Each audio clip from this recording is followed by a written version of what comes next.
all, this is your friend and host Saumya, bringing to you another weekly episodes of Snippets with Saumya, wherein we turn real life experiences into life lessons. So this time around, I really want to show you a screenshot that was shared with me, and I was quite taken aback as it was so in sync with my previous episode, the corporate boss and the narcissism, which I'm going to link it up here. So this came in just about yesterday, wherein 21 former and current Blue Origin employees had accused Jeff Bezos and his company of fostering a culture that is toxic and sexist.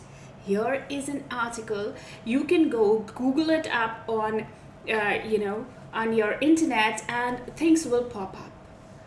So that brought me, a lot of people talking to me. Oh, you know what? You did that episode, and this is actually happening. Then few people even came out and claimed that they think that their bosses are like that. Well, calm down, people. Not all bosses are narcissists, even though you may see some of the personalities that may resonate with that of a narcissist. Narcissism, or being narcissist is a psychological disorder. Please do not think, and I am saying that with complete honesty, please do not think that every boss who comes across you and you not being in sync with that boss is actually a narcissist boss. No. Bosses will be demanding because ultimately they have an organization to run. That's not for charity, right? So they can't be goody with everyone. So they will have their fair bits of being judgmental on you, passing on certain remarks, being, the kinds that is also going to pat you on your shoulder, give you a tight hug, as well as give you a whack when it is required. So just take it in your stride. We're all part of organizations that have, multiple personalities, and we all and that's the most beautiful thing, because we coexist because of that. It's actually a larger form of a family. So don't always think that it is a narcissist boss. Well, coming back to this particular, article that was there, and when people came back asking, why are these narcissists always at the top? Well, you need to understand what the narcissist thinks of themselves. They are so full, and in so love with them. This is what the American Psychological Association defines them as, that they are in so much and so full of themselves and in such great love with themselves that they find no end to themselves. So they have this whole, come on, let's say, how many of you think that you drive a car very well? How many of you think that you are great when it comes to being in the family and being the real contributor? Or how many of us think that we're great as teammates and team players? How many of us think that, oh wow, I'm absolutely a whiz at problem solving? 90% of us will rate ourselves above average. But what will a narcissist do in addition to that? The narcissist will think that the only solution to the problem is me. I am the only driver on the road. Rest all are just following me. They don't even know how to drive the car. They're really rash drivers. And the third very important thing is that I need a team that functions. Correct? So think of these examples. Think of examples where you see a very high degree of self-confidence. You have self-confidence, you have charisma, because of the self-confidence and so much of self-worth in themselves, they become an amazingly charismatic personalities. People are drawn to them. They come around as turn agents in the organization, the spin doctors of the organizations. They come at the time when organizations need them the most. They are the ones who will propel the organization with some great vision. You may think that it is unattainable, but they will push the organization towards a mission. And they will also see that the organization grows. And how do they do it? Well, because of their sheer confidence and the charm that we had already spoken about, they also are people who lack empathy. When you lack empathy, how it works, I would say some of the positive sides of being a narcissist and getting a narcissist on board as a boss is that they are the ones who will just plug out the non-performers without having any sense of remorse. Oh, how are their families going to survive? How am I going to give them this, how am I going to compensate them for taking or pulling their strings apart? And they really bring in a very toxic, very high pressure organization culture wherein people feel suffocated and claustrophobic, and people actually do not have a very sound mental health. Some of the chats that I have people coming from the largest, biggest organization claiming that they also have such kind of cultures prevailing, and I said, thank God that I'm not part of such a toxic culture.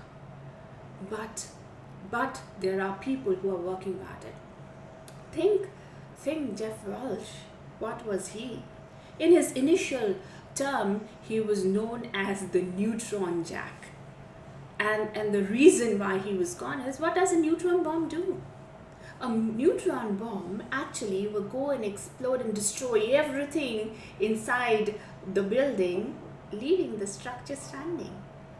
So, in the organization's parlance, it would mean that a boss who comes and destroys everything, leaving the organizational structure intact and rebuilding it for what the future has to do. Many a times you will be surprised to know that the perception of people also varies. Steve Jobs and Donald Trump, two very, very similar narcissistic personalities. When a data was done on both of them, a study was done on both of them, they were found to be so much in tandem with each other. However, the perception of people around both is so different, so very different. They think that they are the movers and shakers. They are the ones who bring about the change in the organization. They are the ones who have the most charisma. They are the ones that their word is the last word. They feel that they are the inventors, they are the discoverers, they are the people on who the earth is actually revolving, which means that they are the access to the earth. They also are very arrogant, very arrogant. Now, if you are an employee and if you are, and if your boss is a leader, what would you do just to ease out the situation? A, do not enter into an argument telling them or pointing out their mistakes to them, because there is no mistake in a perfection. That's what they are. So do not at any point of time call them out. They will point it back at you, saying that you were the reason of the failure of a certain product or a project. They're very good at that, correct? And they will give you such arguments that you will stand back and say, oh really? Do I even deserve to be in the organization? They'll do that constantly. Second is that, when the organization is in the troubled times, like now, when the businesses are falling, when things are not moving as what we thought they would be, that's the true time when the board brings in a narcissist and they will shake the organization and rebuild the whole thing up again. Also,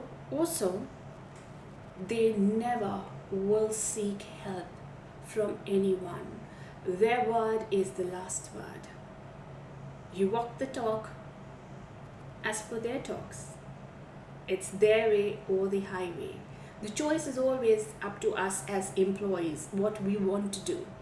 If you see and if you find a synergy between the larger vision and between what you want to be as a contributor, stay on. If not, move away, because that's going to be the epitome of the toxic culture. Now here I'm not even talking about the sexual toxicity that creeps in, because narcissism is also there is a whole another dimension to sex and narcissism, because they're very different thing. So sexism and narcissism is another topic of discussion. If someone wants, I can talk on that as well. But this is something where we're talking about the corporate bosses and narcissism, or leadership and narcissism.